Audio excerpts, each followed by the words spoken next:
हमारे YouTube channel Rajshri music CG को लाइक, share और सब्सक्राइब करना बिल्कुल ना भूलें।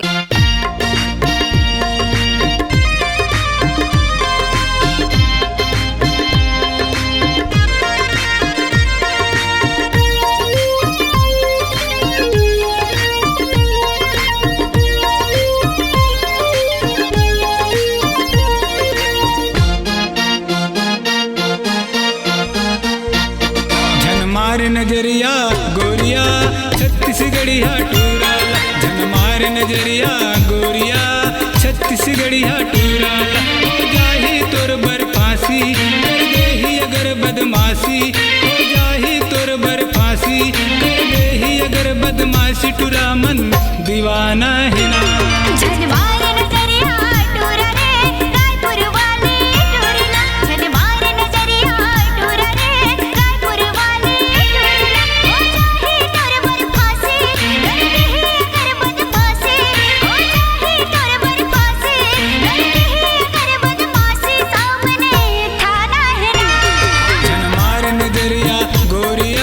छत्तीसगढ़िया टूराला, जन मार नजरिया गोरिया छत्तीसगढ़िया टूराला।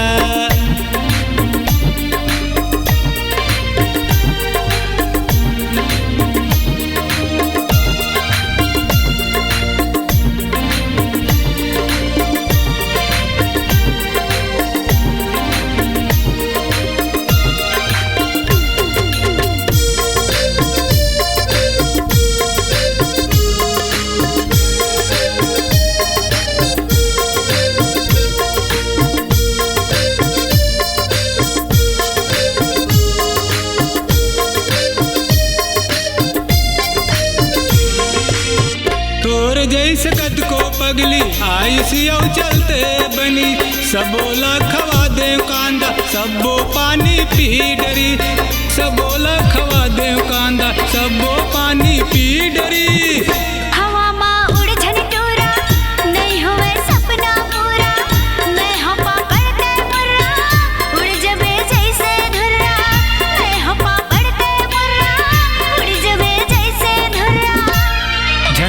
नजरिया गोरिया छत्तीसगढ़िया टूराला, जन मार नजरिया गोरिया छत्तीसगढ़िया टूराला। हो जाही तोर बर फांसी कर देही अगर बदमाशी, हो जाही तोर बर फांसी कर देही अगर बदमाशी। टूरा मन दीवाना है ना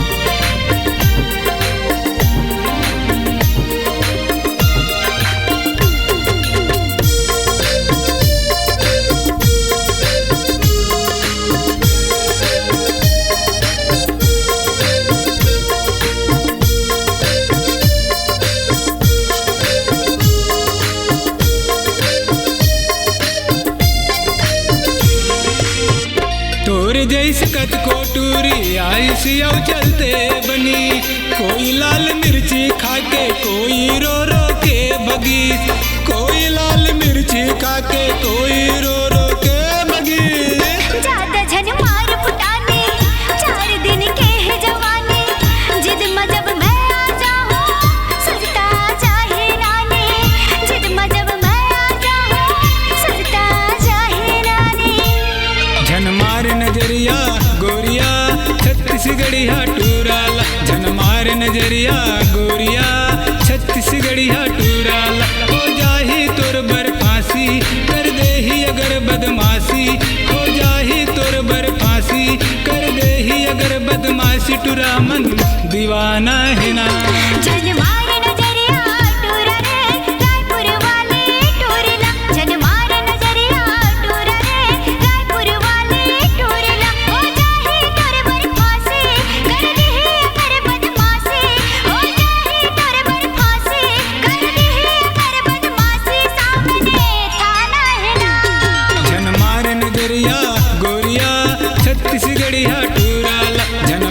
नजरिया गोरिया छत्तीसगढ़िया टूराला। जन मार नजरिया टूरा रे रायपुर वाले टूरेला। जन मार नजरिया टूरा रे रायपुर वाले टूरेला। अपने दिल की आवाज सुनने वाले, अपने आवाज से पहचान बनाने की ललक और अपना टैलेंट लोगों तक पहुंचाने के लिए आए राजश्री म्यूजिक स्टूडियो, जहां गाने और वीडियो की बेहतरीन रिकॉर्डिंग की जाती है। Rajshri music audio video recording studio, Birgaon, Raipur, Chhattisgarh. अधिक जानकारी के लिए कॉल करें 8085048130 और 7999776763 पर।